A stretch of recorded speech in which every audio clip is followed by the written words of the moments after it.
You may get to see the mystery of all things, and you may see how much these children, not only these children, but how much we can learn from one another, because they are just showing a side of us, like João shares, that we have forgotten.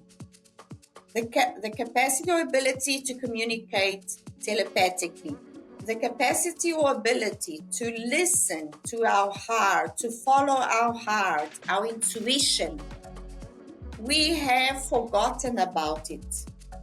Because, as João writes, we give or put a lot of value in oral expression, in our outer senses.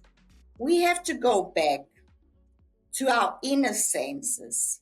We have to be able to listen inward, to look inward.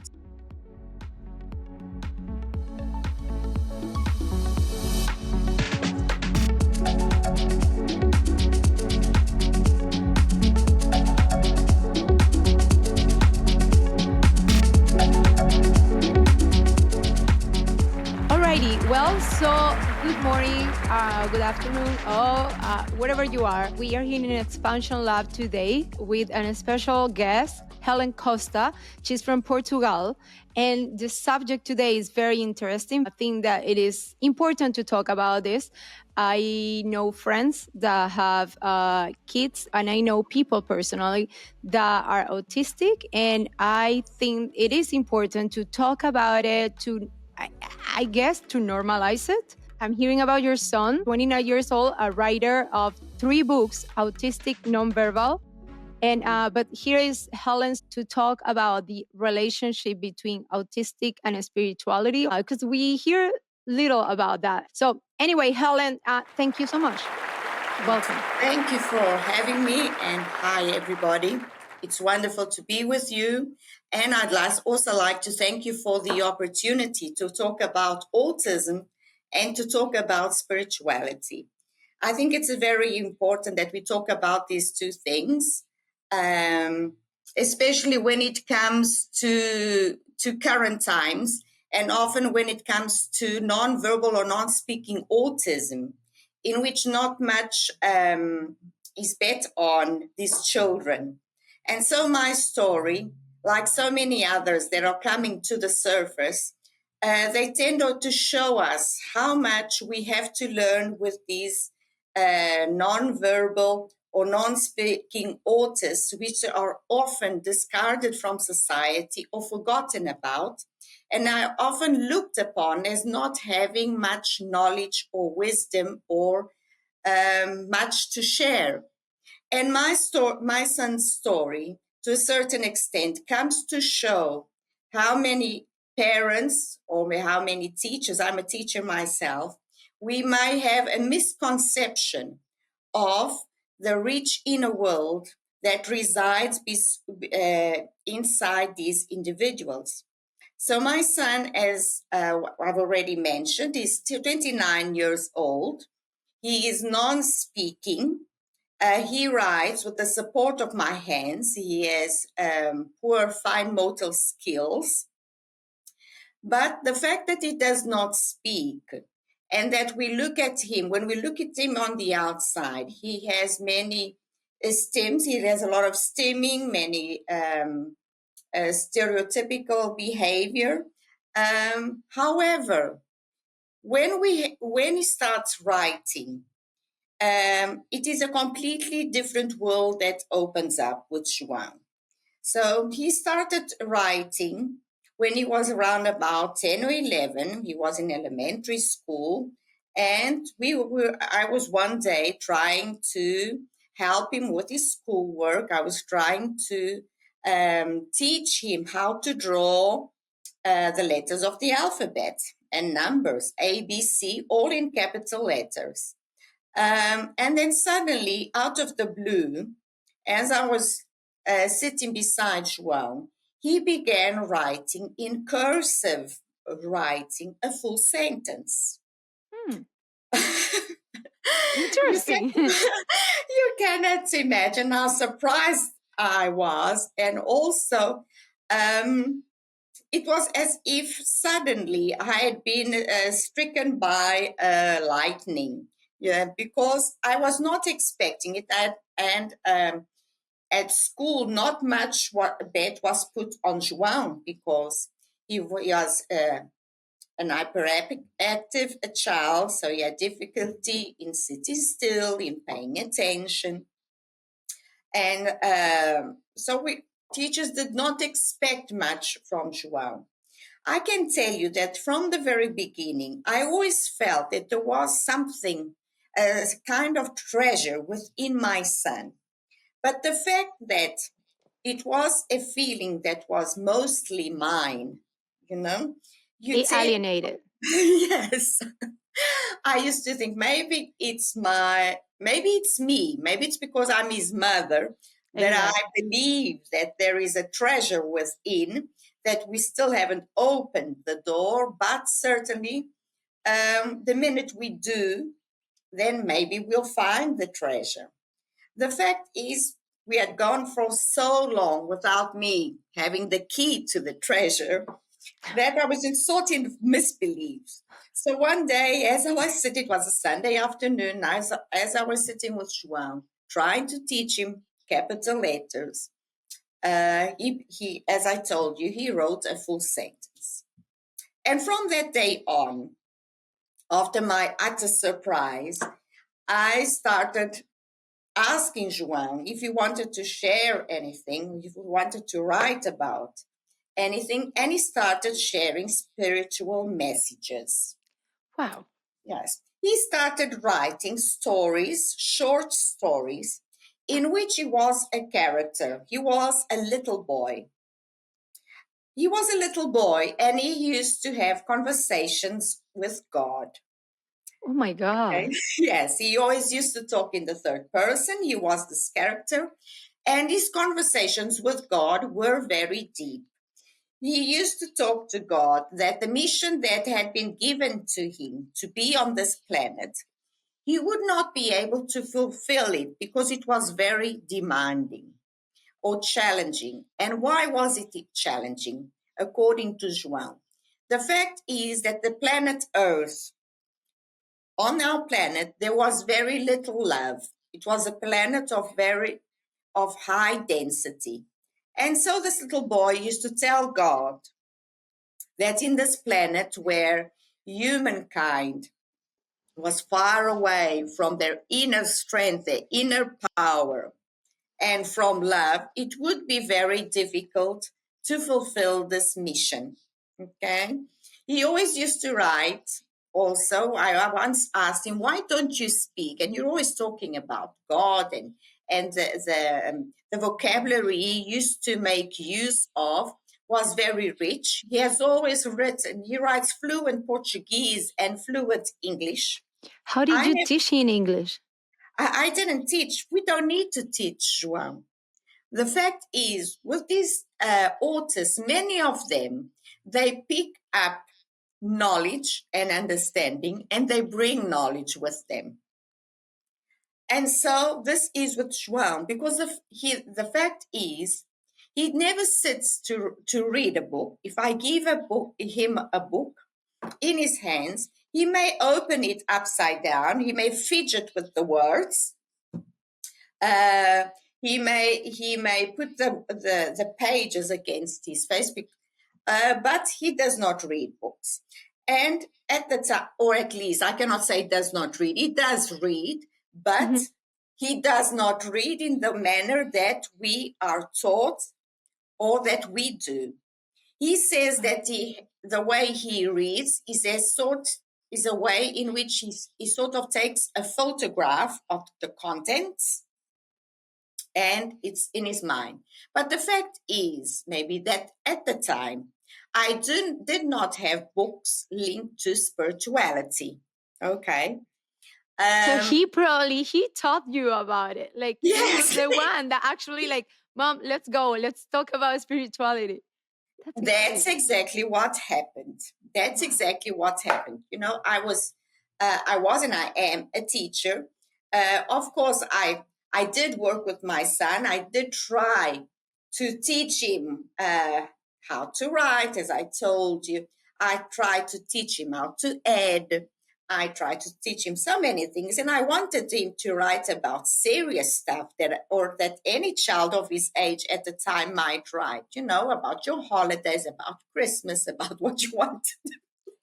And the fact that he started writing these stories out of the blue, well, it came as an utter surprise, but at the same time, it did not make me feel too comfortable, because it challenged you. Yes, he challenged me because there was a conflict between my heart and my mind. So I had always wanted João to communicate and for this window of communication to be open. But the message that he was sharing was not really what me and his father were expecting and wanted him to. Nevertheless, although I was confused at the time, where was this all coming from? These conversations with God, the suffering that he used to talk about that there was on planet Earth. He started writing also about angels. He started talking about chakras. He started talking about past lives. Oh my God. And that is too much. You're not expecting You were like, no way, hold on. Yes, I said, no way. What is happening here? I've got a child who I thought had a treasure, but this is really something I cannot explain. And it was difficult to explain. And also people to accept, because people at the beginning, they used to think, okay, it's her who's doing it. It is impossible, because when you look at the child on the outside, this cannot be true. But the fact is, that also brought a lot of conflict within me. But throughout my journey, I also settled and made peace with myself. And I thought, okay, it is good that people are skeptical. But the fact is, I am skeptical myself, but this is the truth. This is what really happens. I only have to support lightly my son's hands. I just put it slightly on his wrist, He holds a pencil. He always writes with a pencil and in a notebook.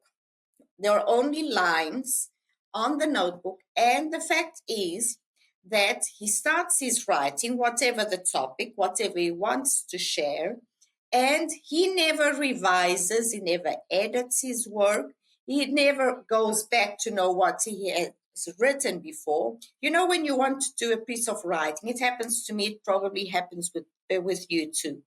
We have difficulty in starting off what's going to be our opening sentence. And yes, and then we read it 10 times and we try to edit, and is it correct? Am I making a grammar mistake? Is there like something, like, are they going to understand it? Like, this is amazing. Yes, that's our process. The fact is, with João, it isn't like that. And sometimes I can even have a thought on my mind, and I think, okay, I'd like maybe to find out about João, how he feels about something or somebody, and it's on my mind. And if I ask João, would you like to write? He immediately sits. He asks for the pencil and for the paper, and I not always do I have to tell him, okay, I want to ask you this. Sometimes he just picks it up and he starts writing. So the process is very, very simple, but it's very, very complicated for the mind to understand. That is actually possible, right? And to grasp. But this is the truth. And what is coming to light in the US and elsewhere, but especially with the telepathy tapes you probably heard about, is that so many non-speaking autists are showing that within them there is so much wisdom, and that we have to be less judgmental, because when we look at these children, from the outside, with all their challenges, we can be deceived of all the knowledge that they have within. And what I can tell you is that my son is the evidence of that. So, as I told you, he began writing his conversations with God. And once I asked him, João, why don't you talk? Okay, you say you want to be a healer. You say you want to be a soul doctor. So if you want to heal, why can't you heal yourself? You know? Oh my God. He's like, I don't need to heal myself. I like myself like that. Yes, but why would I go to that complicated word? That it is was also my falling mind. apart. Our minds get in the way, okay? And I also used to ask, why don't you talk? And for both questions, he would answer. The first, for healing to take place, there are certain conditions that have to be achieved. And I know what those conditions are now. So it has to do there has to be a transformation within the family unit. You know, these children, they are on a higher dimension, and they do not want to ground because of the density on planet Earth. So we as parents, as family, and as society, we have to do our own work. We have to go inward. And that is what these children are trying to make us do. Because when you look at it only from the mind, then of course you cannot grasp all that is coming in. Where if we move into the heart, then maybe we can change the way we perceive ourselves. We can perceive how we have lost throughout times our inner power, our inner wisdom, how we have given our inner power away. And these children are showing us that if we move inward, if we go back to the heart, then that transformation will occur. And as we heal ourselves, we all, as part of the whole, then we will all be healed. So though I know and I feel that when it comes to healing, it's not the healing that we think of, rationally. You go to the doctor, that science is going to... you take that pill and you'll be fine. It is not that healing that we're talking about here. It goes far, far beyond what the mind thinks. And when it comes to talking, João used to write, I do not talk because humankind is not prepared to listen to what I have to say. Wow. And his words were very deep. At the time, I did not really understand the depth of his words and how right he was. No, I felt a bit annoyed. Okay, he's just giving me a funny excuse. Yeah, you were like, okay, sure. And now, now you are all in. You're like, João, can we talk more, please? Can you do? Yes. Let's write another book. Yes. Now I have a completely different understanding, because if João, as a young boy, when he was younger, instead of writing, having all these traits and characteristics, if he spoke, then I think he wouldn't be as protected as he has been. And he has written about that too. Because, of course, I would sort of think, okay, what's going on with my child? I'm going to take him to the doctor. He's psychotic, he's got some kind of psychosis, schizophrenia or something like that. And you thought that? I think I did not think at the time. Okay, I was surprised. But if he had spoken what he used to write about, you would then, think that. It 20 people will definitely think that, like, oh, maybe he's a schizophrenic too, and then that would be there must be some kind of problem with my child. Why he's talking about all these things so he must be delusional, Yeah. Now when I look back, I see how perfect everything works in our lives, because The fact that he didn't speak, maybe then the thing is, I allowed him to continue writing, and he was allowed to show his knowledge and his wisdom. He was in a protected environment, and therefore he was able to reveal himself. And I was given time also throughout our journey and throughout time to outgrow my fears, to mature, to learn more, to be less judgmental, to move from my mind to my heart. Yeah. You know? Yeah, you did. That's amazing. I really think that this is a deep, so, and all that I learned with autism in my life and with my son. So I think it has given us much growth, much maturity. It has also helped me to become less judgmental, not only in regard to my son, but also in regard to my students, in regard to others.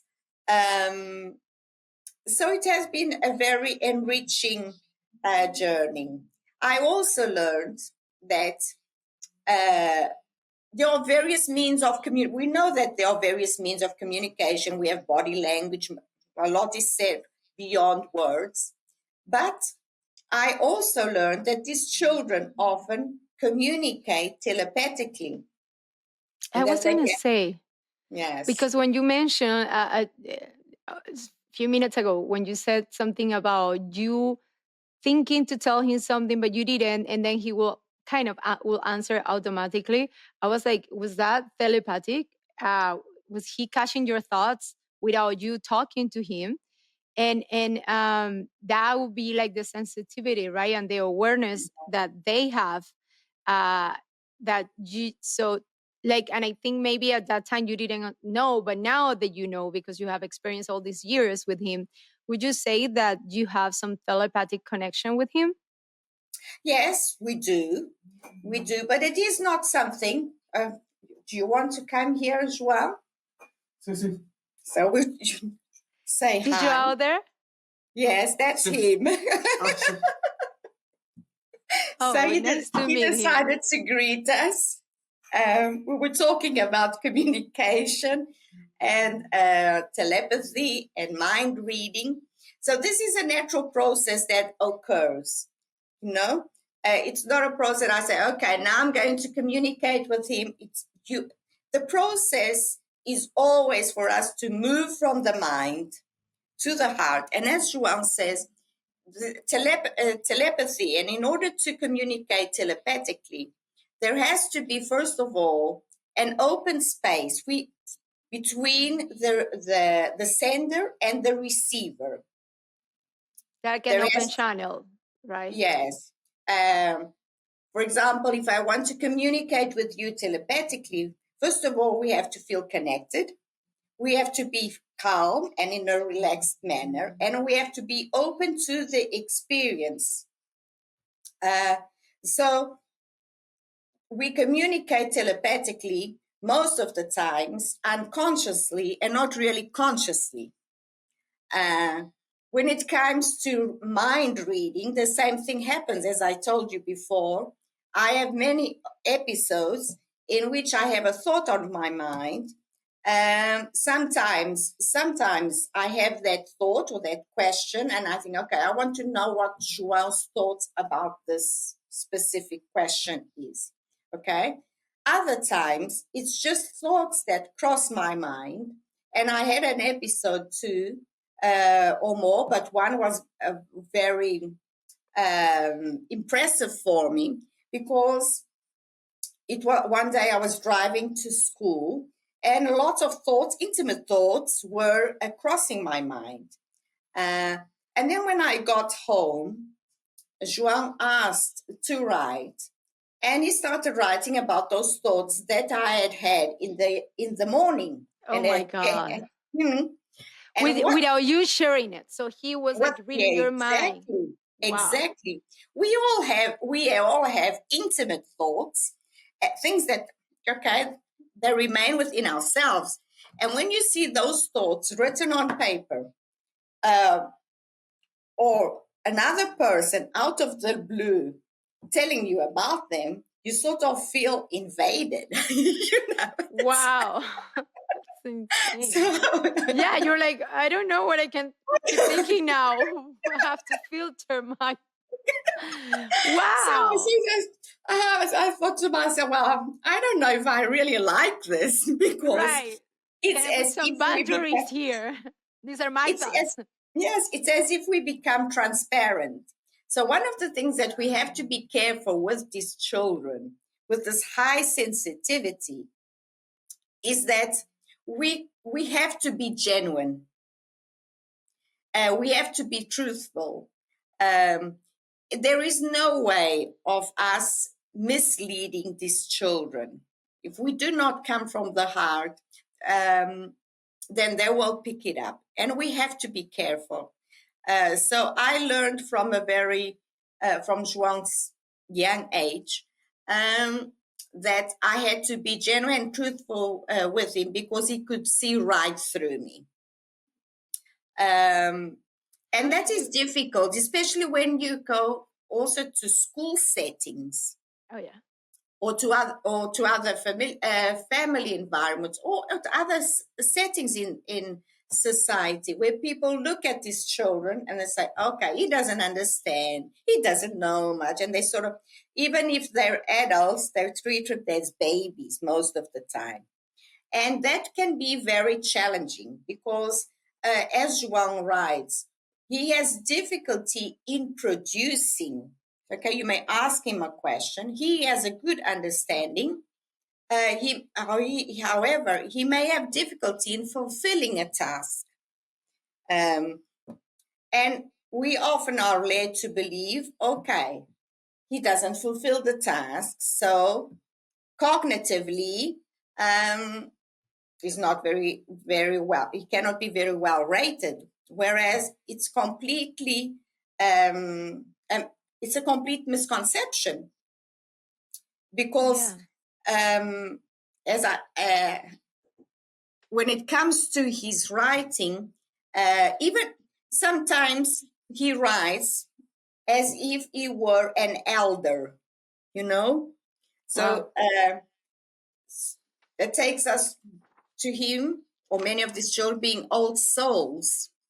So the register and the tone that he used to use in his writings. So he used to write about something. You may want to ask now. It's whereas if he were an elder teaching his children and expand, and he was talking about all these spiritual fields, as I told you about. So he got me, I had to get up and I had to search for answers.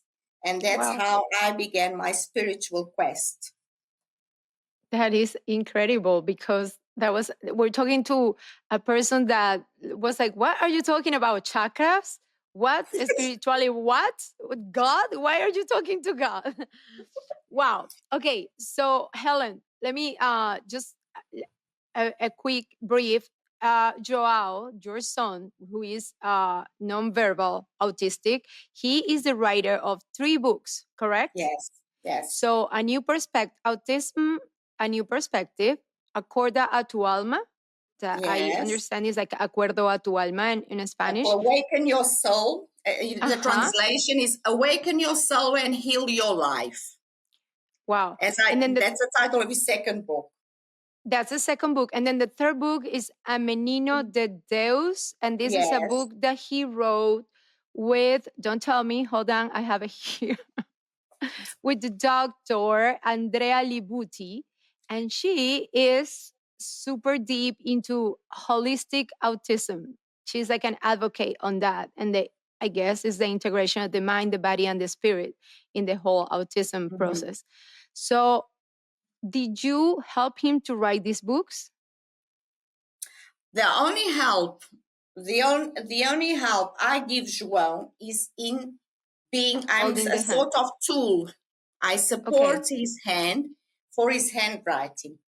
All else, the nature of his writings, the vocabulary that is used, etc., it is all his. I just want to refer Dr. Andrea Labuti. So she co-authored the book together with João, and it's Awake. It's the third book, Autism and New Perspective. That's the English book that João has. The other two books are in Portuguese, and this is the Menino de Deus. It's the Conversations with God. That's the second book. That's the first. Okay, so the first one is the O Menino de Deus, yes. When he was 18, he published his first book. So tell me, everything started, these conversations with God. So the stories led to this book. And I didn't finish off. When he finished, one day he had written another conversation with God, and he said, I want to give voice to those who do not have a voice like me. Oh my. And once again, I was utterly surprised. I wanted to, but I didn't want to, because I used to think, okay, I'm a teacher, I'm an adult, I don't know where this is coming from. What are people going to think of me? You were judging yourself. Yes, what are people going to think of me? But then I thought, okay, I cannot do this to my son. I always wanted, this window of communication to open up. João is sharing, has opened this window. He's writing, he's sharing his inner thoughts, his wisdom. What is more important?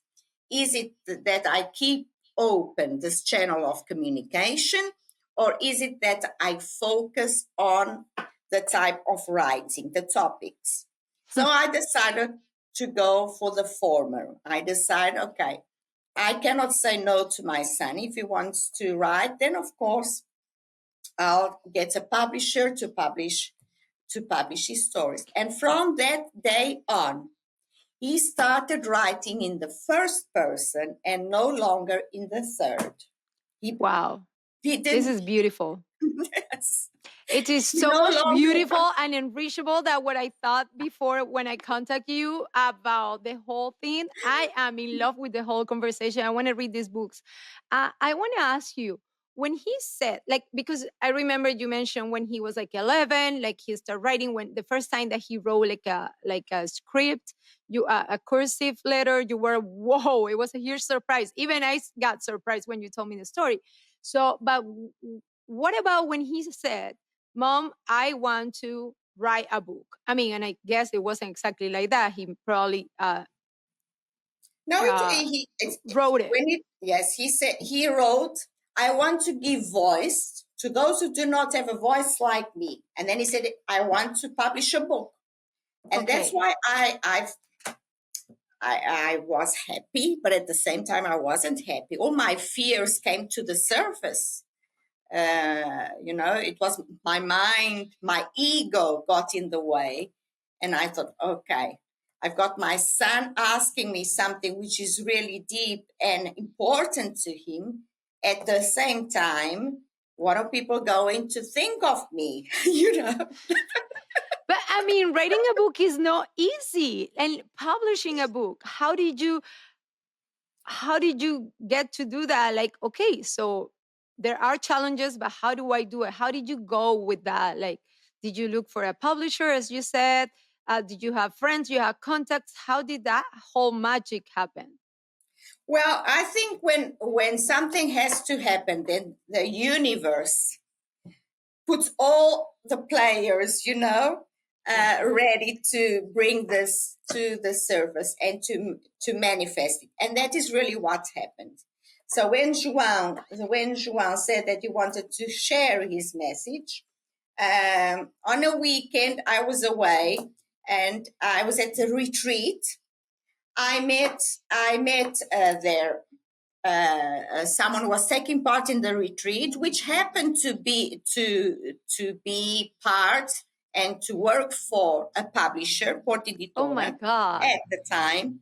And I just, we were talking, we were at a retreat, and I started talking about my son because another friend of mine said, okay, Helena, this is something that may be important for João. And the other person asked, who's João? Tell me about João.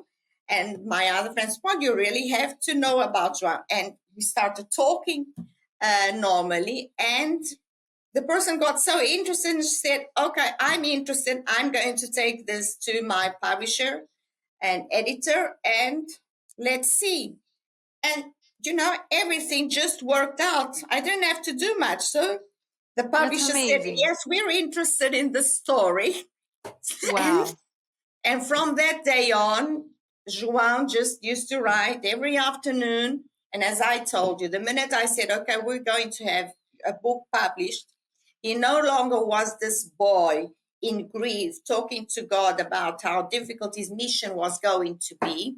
And he started talking in the first person, talking about autism, how autism is here an invitation for humanity, for transformation, for us to go back to our inner essence, for us to reclaim our inner power, and so here we are.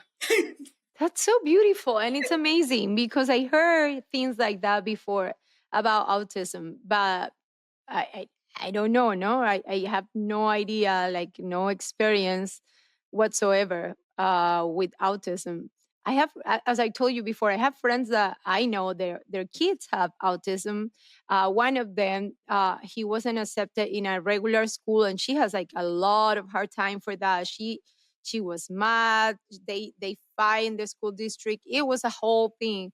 And I think it's delicate still. Like here in the U.S. Where I live, is not a topic that I guess is not normalized, right? Is something like, oh, if you're autistic, you're like no in the normal spectrum, and you're seeing different.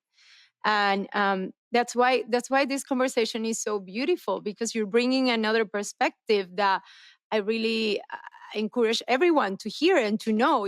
This is beautiful. There are, like, someone can write a book. Like, maybe when you heard the first time that your kid was autistic, I don't know how was your take, but look at all these beautiful things that have happened, and you're pretty much like his producer, right?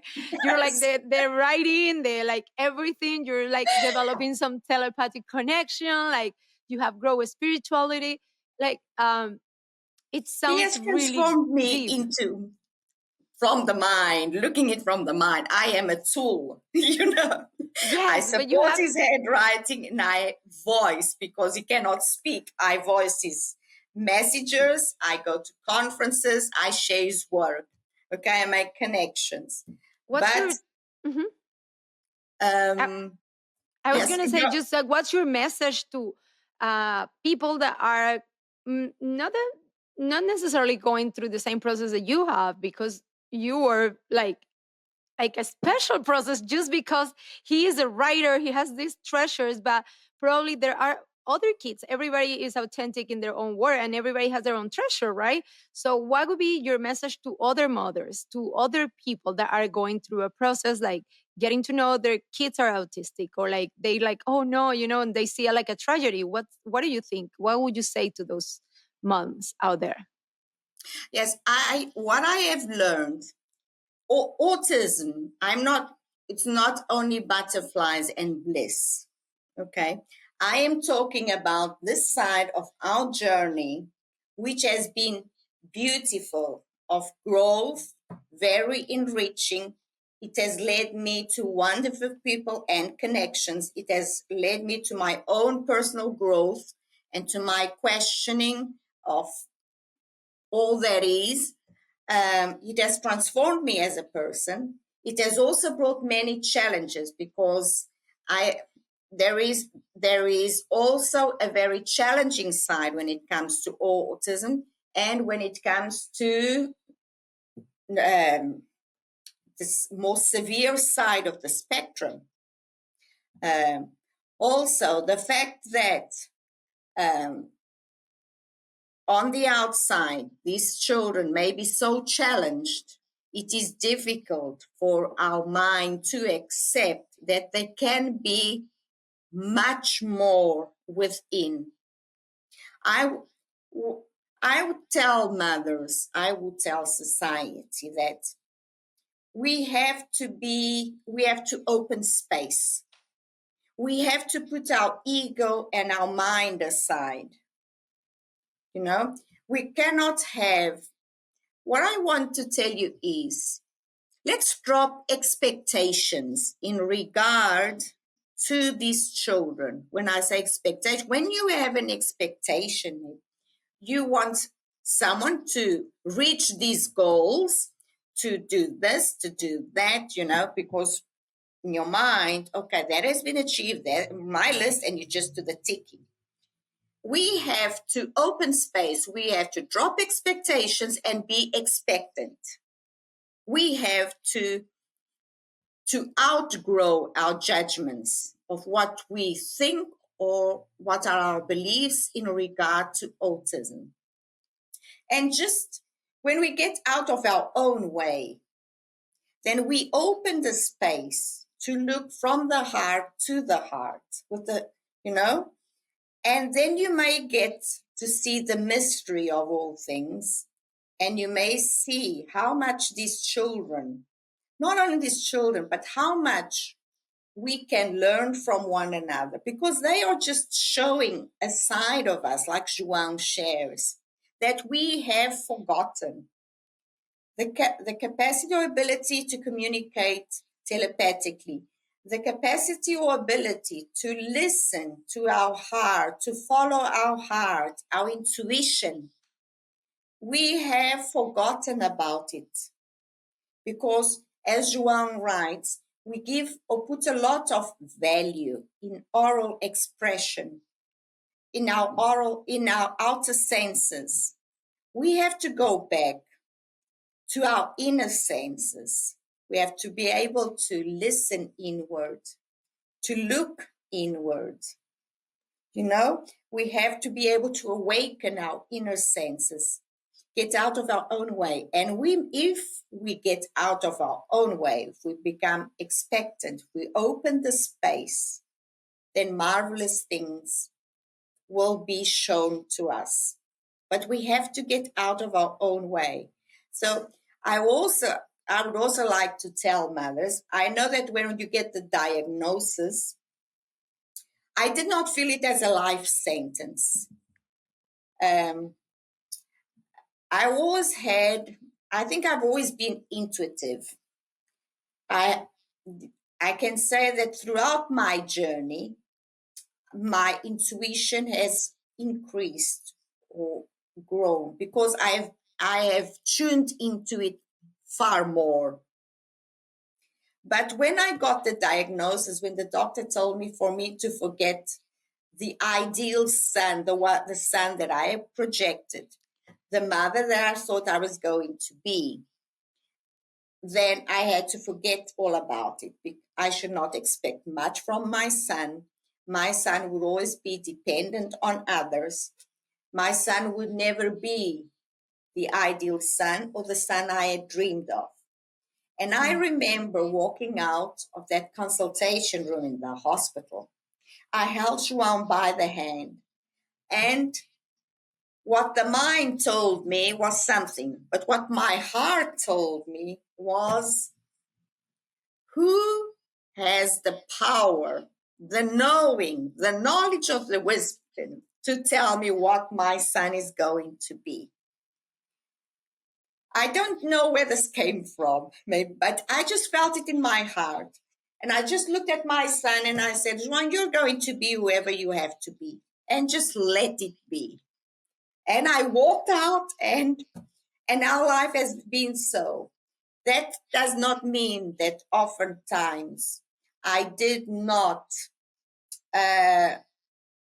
doubt myself, have many self-doubts, as I told you in the beginning. Autism is challenging. we have a lot of expectation. Even when we get the diagnosis, we say, okay, he's been diagnosed with autism. Now, what's the silver bullet for me to reverse this? For me to, and off we go after the silver bullet to 12.5 therapies. And we all go on that quest. And the thing is, maybe the answer does not lie entirely in these outward actions. Maybe we have to go back and we have to transform ourselves too. We have to change our mindset. We have to change our beliefs. Einstein used to say we cannot solve a problem from the same energy that created it. So if Einstein was already telling us that we have to get out of our own way, we have to, I think we have to go through the process of the mourning and the loss and the grief. I think that is important. But the thing is, we cannot keep on dwelling on that grief of what we thought was going to be, and it might not be.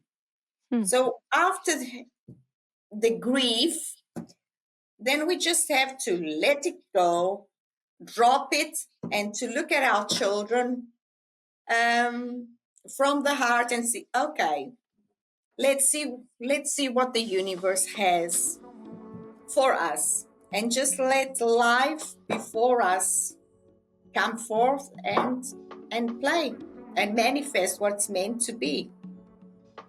Wow. What a conversation, Helen. Yes, thank you for having us. Because as I told you, I'm a tool, I'm João's voice, so thank you for the opportunity to be here with you and to share this message. Thank you, and thank you to João. If you like this episode, please give us a like, share, and follow us. New episodes come every Monday.